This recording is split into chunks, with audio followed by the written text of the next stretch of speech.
जय श्री श्याम। आज हम डिस्कस कर रहे हैं बीएससी फाइनल फिजिक्स के यूनिट 3 के लेक्चर नंबर 16 के बारे में और साथ ही डिस्कस कर रहे हैं BSc BEd 3rd year physics के यूनिट 3 के लेक्चर नंबर 16 के बारे में। और आज अपना जो टॉपिक है वो टॉपिक है भी पोटेंशियल स्टेप। ठीक है, पोटेंशियल स्टेप के कंडीशन के अंदर ये आपका कोई 5वां-6वां लेक्चर होगा पोटेंशियल स्टेप के बारे में। और अपने यहाँ तक कंडीशन कौन सी चल रही थी, जब क्या है भी पार्टिकल की एनर्जी, ठीक है, विभव दीवार की ऊर्जा से क्या होगी, ज्यादा हो। इस कंडीशन के बारे में क्या कर रहे थे भी हम डिस्कस कर रहे थे इस लेक्चर के अंदर। तो यहां तक अपने क्या है भी क्षेत्र फर्स्ट और क्षेत्र सेकंड के अंदर हमारी क्या है भी दो तरंग फलन की इक्वेशन आ चुकी थी। दोनों तरंग फलन की इक्वेशन आपकी क्या थी उसके बारे में पहले अपने नोट कर लेते हैं भी। आपका क्या था भी sin 1x a e की power jkx plus k minus k1 k plus k1 और e की पावर माइनस jkx। कौन सी कंडीशन थी ये आपकी क्षेत्र फर्स्ट की कंडीशन थी, जहां पे x की वैल्यू क्या थी भी 0 से कम थी। एक तो ये इक्वेशन प्राप्त हुई थी। एक सेकंड क्षेत्र सेकंड के अंदर आपकी एक इक्वेशन ये प्राप्त हुई थी भी a 2k k plus k1 e की पावर jk1x e की पावर jk1x। ये कौन सी कंडीशन के अंदर प्राप्त हुई थी आपकी क्षेत्र सेकंड के अंदर प्राप्त हुई थी, जहां पे x की वैल्यू क्या थी भी 0 से बड़ी थी। ये थी आपकी क्वेश्चन नंबर 2। ठीक है, ये आपकी क्या है भी दो इक्वेशन क्या है भी प्राप्त हो चुके थे। अब आपको क्या है भी आपने तीन तरंग फलनों के बारे में डिस्कस किया था। कौन से थे आपका, एक तो आपका आपतित तरंग फलन था, एक आपका परावर्तित तरंग फलन था और एक आपका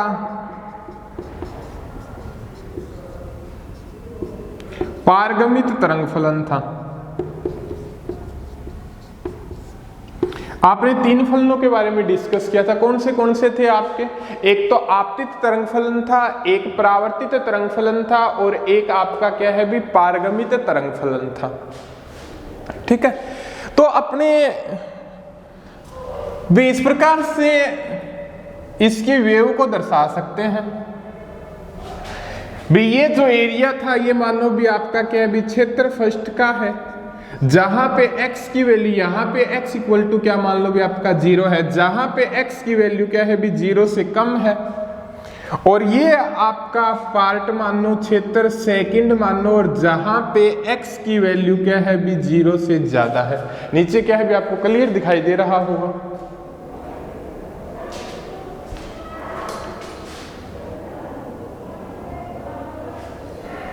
ठीक है,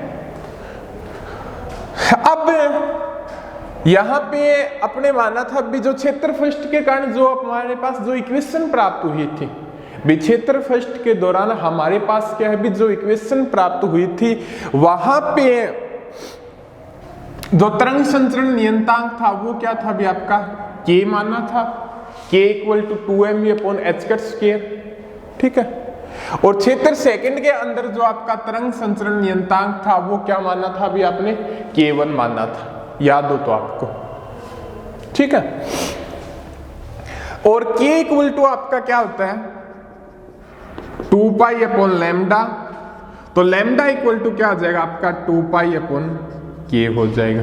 लैम्डा इक्वल टू क्या आ जाएगा भी आपका 2π/k हो जाएगा। ठीक है, तो यहां पे ये मानिएगा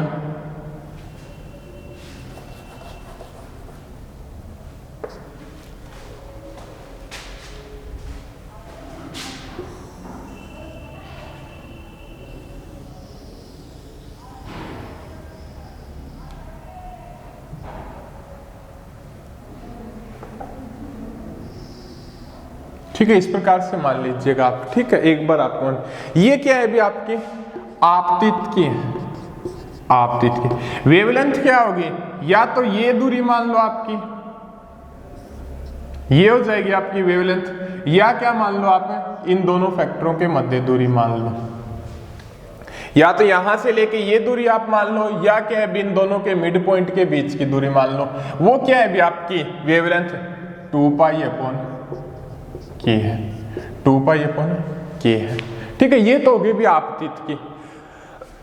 अब क्या है जो कोई आपतित होती है उसका कुछ पार्ट क्या है भी परावर्तित भी हो सकता है भी। कोई क्या कंडीशन आएगी, वैसे तरंग फलन देखें हमारे पास है तो हमारे पास परावर्तित का भी प्राप्त होता है और पारगमित का भी प्राप्त होता है। यदि परावर्तित हो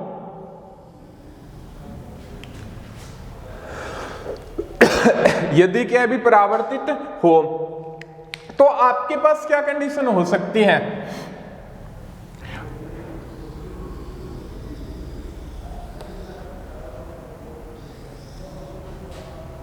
यही होगी वेवलेंथ,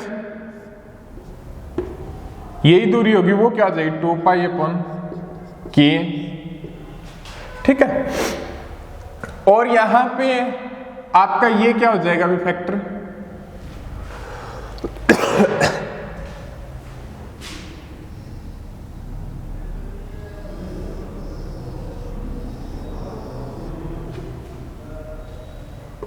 ये होगा। ठीक है, तो ये क्या हो जाएगा 2π/k1। ठीक है, वेवलेंथ की वैल्यू क्या होती है लैम्डा इक्वल टू 2π/k। यहाँ पे तरंग संचरण नियतांक k1 है तो यहाँ पे k1 आ जाएगा, यहाँ पे तरंग संचरण नियतांक k है तो यहाँ पे k से डिनोट कर देंगे वेवलेंथ को। अब थोड़ा सा इसका जो आपका समझने के लिए बात है भी, ये तो आपका आपतित का हो गया, ये आपका क्या है बे पारगमित का हो गया, ये क्या हो गया भी आपका परावर्तित का हो गया। ठीक है, अब कहने का मतलब आपको क्या बताता है, यदि कोई कण पुंज आपतित होता है तो उसकी वेवलेंथ क्या है बे k = 2π/k है, k = 2π/λ होती है। लैम्डा क्या निकालेंगे 2π/k निकालेंगे, क्योंकि इस क्षेत्र फर्स्ट के अंदर आपका तरंग संचरण नियतांक क्या है भी k है। और आपतित होने के पास वो परावर्तित हो सकता है और पारगमित हो सकता है। परावर्तित होगा, पारगमित होगा, बट इसके आयाम में तो जो परावर्तित होगा उसके आयाम में तो कमी आएगी। यहां पे भी क्या है भी इसके आयाम में क्या आ जाएगी भी कमी आएगी। बट जो आपका व्यायाम के अंदर थोड़ी सी कमी दर्शा दो, ये भी ये कर दो इस प्रकार से। ठीक है, ठीक है, आयाम के अंदर क्या है भी कमी आएगी। ठीक है, बट यहां पे जो रहेगी भी क्षेत्र फर्स्ट के अंदर तरंग संचरण नियतांक क्या है भी आपका k है, तो वेवलेंथ क्या रहेगी भी बराबर रहेगी। और यहां पे तरंग संचरण नियतांक k1 है तो यहां पे वेवलेंथ क्या होगी भी इसकी अपेक्षा क्या होगी भी चेंजेबल होगी। वो डिपेंड करेगा तरंग संचरण नियतांक के ऊपर। दोबारा मैं बता दूं भी कोई आपतित हो रही है, ठीक है, इसका आयाम ये है तो आयाम में क्या हो जाएगा भी चेंज हो जाएगा, क्योंकि इस आपतित किरण का कुछ भाग परावर्तित होता है और कुछ भाग क्या होता है भी पारगमित होता है। तो आपतित जो तरंग फलन का जो आयाम है वो पारगमित और परावर्तित तरंग फलन के आयाम से क्या होगा भी ज्यादा होगा। और क्षेत्र फर्स्ट के अंदर जो तरंग संचरण नियतांक k है तो यहाँ पे आपतित और परावर्तित की वेवलेंथ का मान क्या रहेगा भी बराबर रहेगा। यहाँ पे तरंग संचरण नियतांक k1 है तो यहाँ पे जो पारगमित तरंग फलन है उसका जो आयाम उसकी जो वेवलेंथ होगी वो आपतित और परावर्तित से क्या रहेगी भी अलग रहेगी। वेवलेंथ अलग क्यों होगी, क्योंकि यहाँ पे तरंग संचरण नियतांक क्षेत्र फर्स्ट और क्षेत्र सेकंड के अंदर क्या है भी आपका अलग अलग है। क्लियर हो गया आपका इसके बारे में। अब हम डिस्कस करते हैं भी प्रायिकता धारा घनत्व के बारे में। अब किसके ऊपर डिस्कस करते हैं भी अपने प्रायिकता धारा घनत्व के बारे में।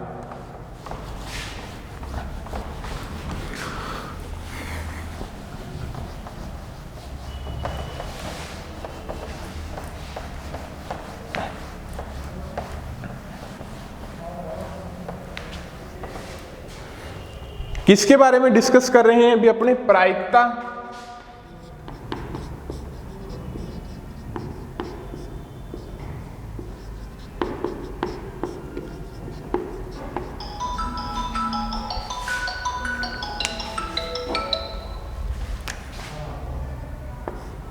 प्रायिकता धारा घनत्व के बारे में क्या कर रहे हैं? भी डिस्कस कर रहे हैं। अब जो प्रायिकता धारा घनत्व के कितने पार्ट हो सकते हैं ये बताता है। भी जब कोई क्षेत्र फर्स्ट में कोई कण क्या व्याप्तित होता है तो उसका कुछ भाग परावर्तित हो जाता है और कुछ भाग क्या हो जाता है? भी पारगमित हो जाता है। इसके कारण प्रायिकता धारा घनत्व के आपके सामने 3 भाग प्राप्त होंगे। कौन से होंगे? एक तो आपका आपतित प्रायिकता धारा घनत्व, दूसरा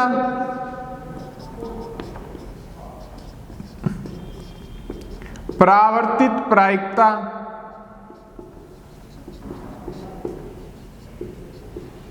धारा घनत्व, तीसरा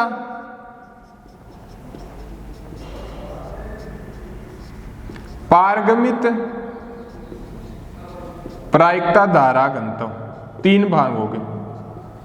एक तो आपका आपतित प्रायिकता धारा घनत्व, दूसरा आपका पारगमित प्रायिकता धारा परावर्तित प्रायिकता धारा घनत्व और तीसरा आपका पारगमित प्रायिकता धारा घनत्व। इसे JI से डिनोट करेंगे, इसे JR से डिनोट करेंगे और इसे JT से डिनोट करेंगे। इंसिडेंट, रिफ्लेक्टेड और ट्रांसमिटेड। और यहां से जो इनकी जो वैल्यू फाइंड करते हैं उस कौन से फॉर्मूले की सहायता से वैल्यू फाइंड करेंगे? भी अपने J equal to sine star x h cut upon JM curly upon curly x sine x। इस फॉर्मूला की सहायता से क्या है भी अपने प्रायिकता धारा घनत्व की क्या है भी वैल्यू को फाइंड करेंगे। तो फाइंड करते हैं भी अपने फर्स्ट आपतित प्रायिकता धारा घनत्व। फर्स्ट क्या है भी आपका आपतित प्रायिकता धारा घनत्व। आपतित प्रायिकता धारा घनत्व क्या होगा भी आपका? JI होगा। यहां पे फंक्शन क्या आएगा? आपतित प्रायिकता धारा घनत्व आपतित कौन से भाग को डिनोट करता है? क्षेत्र फर्स्ट का फर्स्ट पार्ट है। क्षेत्र फर्स्ट का फर्स्ट पार्ट आपतित को शो करता है। क्षेत्र फर्स्ट का फर्स्ट पार्ट क्या है? यहाँ पे a e⁻j⁴x। तो यहां से क्या आ जाएगा भी? इस कंडीशन के अंदर जो आपका साइन x है वो क्या है भी? a e⁻j⁴x। इस कंडीशन के अंदर तो आपका ये ही है, तो इसका साइन स्टार x है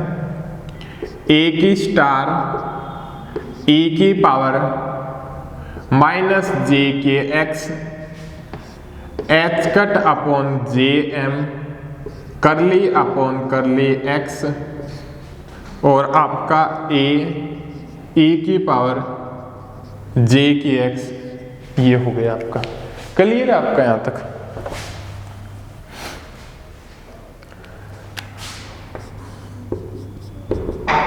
तो आपका JI क्या आ जाएगा भी आपका?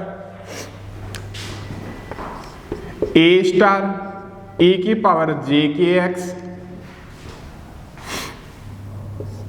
h cut upon JM। सबसे पहले क्या है बे? इस फंक्शन के ऊपर क्या है भी? ये ऑपरेटर अप्लाई होगा, डेरिवेटिव करेंगे तो क्या आ जाएगा भी आपका a⁻j⁴x और e⁻j⁴x के अंदर j⁴x का क्या आ जाएगा भी आपका? jk और आपका क्या हो जाएगा भी? ये फैक्टर आपका निकल के आ गया। सिंपल क्या है भी? डेरिवेटिव किया है, आपने बहुत बार डेरिवेटिव कर चुके हो आप, ठीक है। अब देखिएगा JI a⁻ ए की पावर जे के एक्स प्लस जे के एक्स, दोनों ऐड हो जाएंगे और यहां से जे कैंसिल हो जाएगा तो एच कट के अपॉन एम आ जाएगा। यहां पे क्या हो जाएगा अभी, e की पावर 0 किसके बराबर होता है, 1 के बराबर होता है और a स्टार a क्या होता है अभी, a के मापांक की स्क्वायर और h cut k upon m। एक लेसन आपने पढ़ा ही होगा अभी, p इक्वल टू क्या होता है अभी आपका, h कट k होता है, p क्या होता है, समवेग होता है mv, h cut upon k, तो v क्या आ जाएगा अभी आपका, h cut k upon m आ जाएगा। v क्या आ जाएगा अभी आपका, h cut k upon m। तो ji आपका क्या आ गया अभी, a के मापांक की स्क्वायर और v, ये आ गया अभी आपका आपतित प्रायिकता धारा घनत्व। क्या आ गया अभी आपका, आपतित प्रायिकता धारा घनत्व। यहां से नोट कर देते हैं, ji क्या आ गया अभी, a के मापांक की स्क्वायर और v। ठीक है, सेकंड कंडीशन के बारे में डिस्कस करते हैं भी अपने।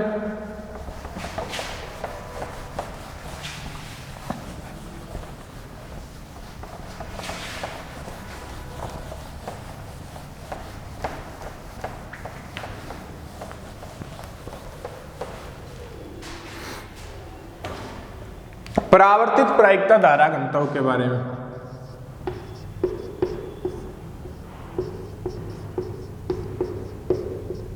परावर्तित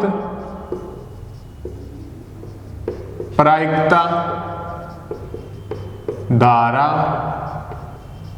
घनत्व, जिसे JR से डिनोट करते हैं। ये किस प्रकार से फाइंड करेंगे, JR, यहां पे क्या आ जाएगा अभी, क्षेत्र फर्स्ट का सेकंड पार्ट क्या है अभी, परावर्तित तरंग फलन को प्रदर्शित करता है। क्षेत्र फर्स्ट का आपका सेकंड पार्ट, तो यहां से साइन एक्स, यहां पे क्या होगा आपका, a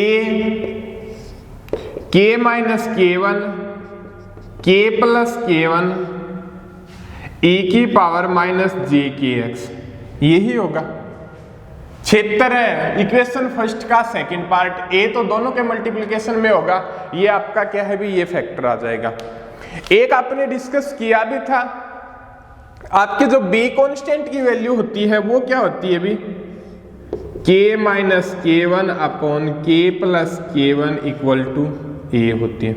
ये किसकी वैल्यू होती है भी, आपके b कांस्टेंट फैक्टर की क्या होती है भी, वैल्यू होती है। तो ये क्या आ जाएगा भी आपका, b e की पावर माइनस जे की एक्स, b e की पावर माइनस जे की एक्स। अब क्या है भी, यहां पे लगा दो, क्या आ जाएगा भी आपका, b स्टार e की पावर, कंजुगेट लिया माइनस जे की एक्स का, जे की x H cut upon J M, करली अपॉन करली एक्स, साइन एक्स क्या हो जाएगा आपका, b e की पावर जे की एक्स, ये हो जाएगा आपका। ठीक है, क्लियर है आपका यहां तक। ठीक, अब देखिएगा,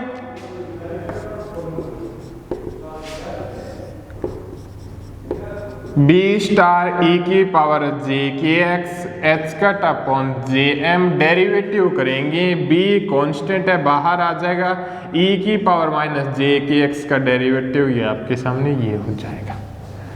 ठीक है, तो आपका JR क्या आ जाएगा, b स्टार b e की पावर जे के एक्स माइनस जे के एक्स, J से आपका J cancel, minus H cut k upon m। एक बात, हाँ यही आएगा। ठीक है, ये e की पावर क्या हो जाएगा 0, e की पावर 0 क्या हो जाएगा आपका 1, तो b स्टार b क्या हो जाएगा अभी आपका b के मापांक की स्क्वायर, और यहाँ पे माइनस एच कट के अपॉन एम।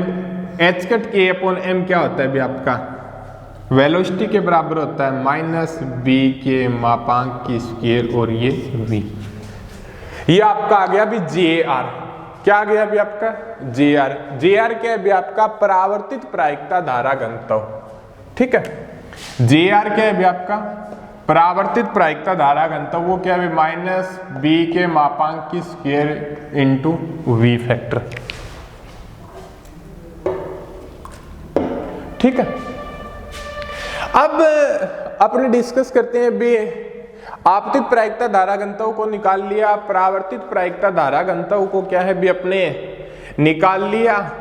अब अपने डिस्कस करते हैं बे पारगमित प्रायिकता धारा घनत्व के बारे में। किसके बारे में डिस्कस करते हैं भी अपने, पारगमित प्रायिकता धारा घनत्व के बारे में।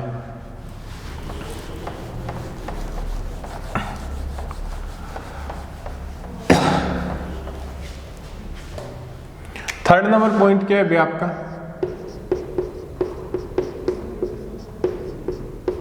पारगमित प्रायिकता धारा घनत्व जेटी से प्रदर्शित करते हैं। किससे प्रदर्शित करते हैं अभी इसको, जेटी से प्रदर्शित करते हैं पारगमित प्रायिकता धारा घनत्व को। अब क्या है भी इसकी वैल्यू किस प्रकार से फाइंड करेंगे। यहां पे क्या आ जाएगा भी आपका जेटी। अब यहां पे जो फंक्शन होगा वो क्षेत्र सेकंड का क्या होगा अभी, फर्स्ट पार्ट होगा। ये ओनली इक्वेशन है जो पारगमित को क्या है भी प्रदर्शित करती है। तो यहां से जो इक्वेशन क्या होगी भी, यहां पे साइन एक्स ए 2k प्लस k1 e की पावर j k1 x।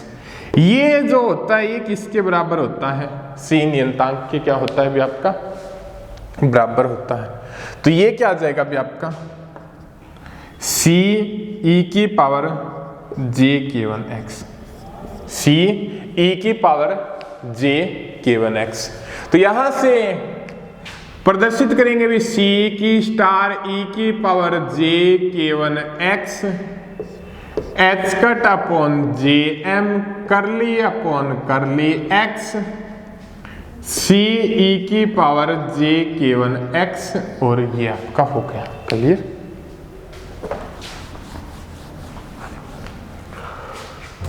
तो यहां से देखिएगा क्या आ जाएगा भी आपका जे टी सी स्टार ई की power J k1 x h cut upon J M C E की पावर जे k1 x और आपका जे k1।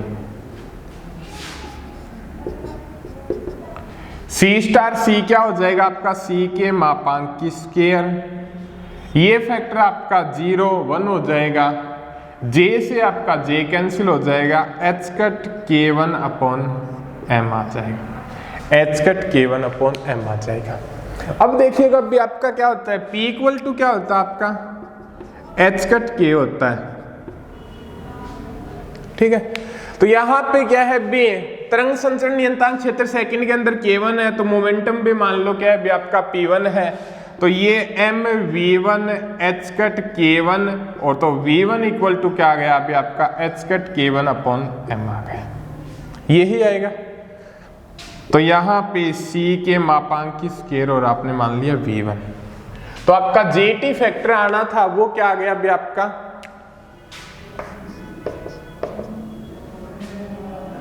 c के मापांक की स्क्वायर और आपका v1।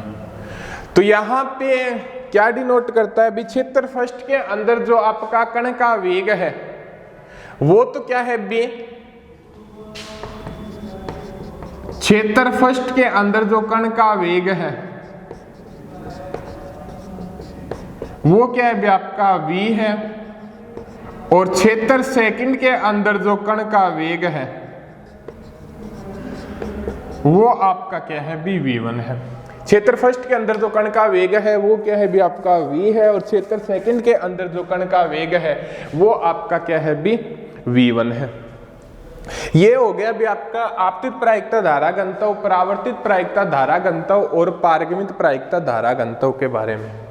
अब अपने डिस्कस करते हैं भी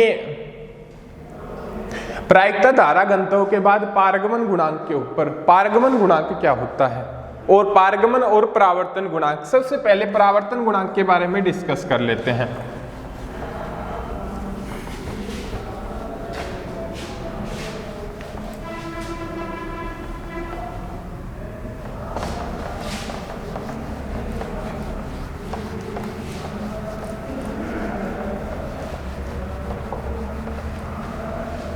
अपने पास तीनों फैक्टरों की वैल्यू क्या फाइंड हुई थी?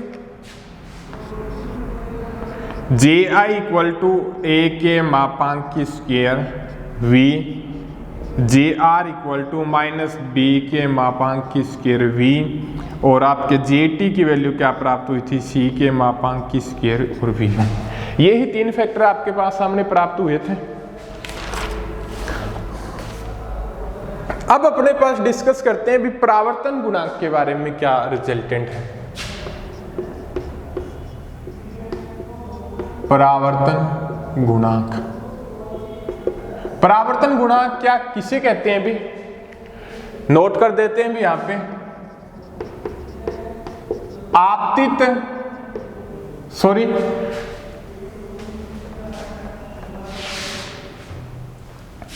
परावर्तित प्रायिकता धारा घनत्व तथा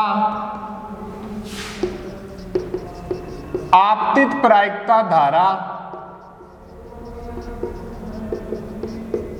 घनत्व के अनुपात का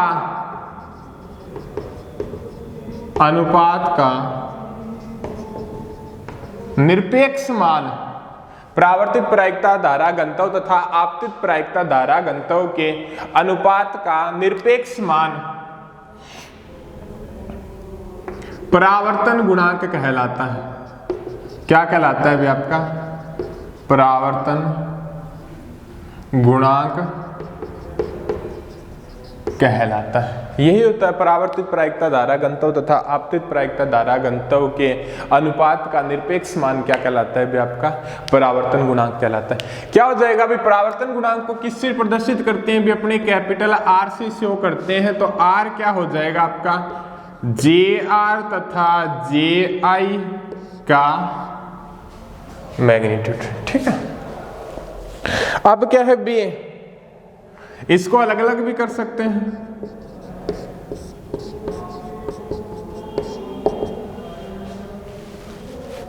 यहां पे JR का मैग्नीट्यूड क्या आ जाएगा? V, और यहां पे क्या आ जाएगा भी? JI का V। ये चीज आ जाएगी भी आपकी। दोनों का क्या ले लिया भी अपने? मैग्नीट्यूड ले लिया। तो यहां से V कैंसिल हो जाएगा, और ये क्या आ जाएगा भी? ये चीज आ जाएगी। अब ये आ गया भी आपका परावर्तन गुणांक R की वैल्यू। R क्या प्राप्त हुआ है भी आपका? R है B के मापांक की स्क्वायर अपॉन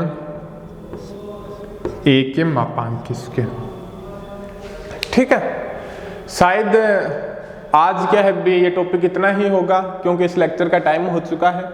तो कल क्या है भी अपने यहाँ पे जो परावर्तन गुणांक के कारण जो कोई कंडीशन आएगी उस कंडीशन को डिराइव करेंगे। फिर क्या है भी किन किन कंडीशनों के अंदर परावर्तित होगा उसके बारे में ग्राफ के द्वारा अपने डिस्कस करेंगे। फिर क्या है भी पारगमन गुणांक की वैल्यू के बारे में डिस्कस करेंगे, वहां पे भी ग्राफ प्लॉट करेंगे। फिर दोनों का क्या है बे मिलान करके और ये जानेंगे भी किन किन कंडीशनों के अंदर वो परावर्तित होगा या पारगमन होगा या ओनली पारगमन होगा या परावर्तित और पारगमन दोनों होंगे। उन कंडीशनों के बारे में डिस्कस करते हैं अपने कल वाले लेक्चर के अंदर। आज के लिए आपका इतना ही।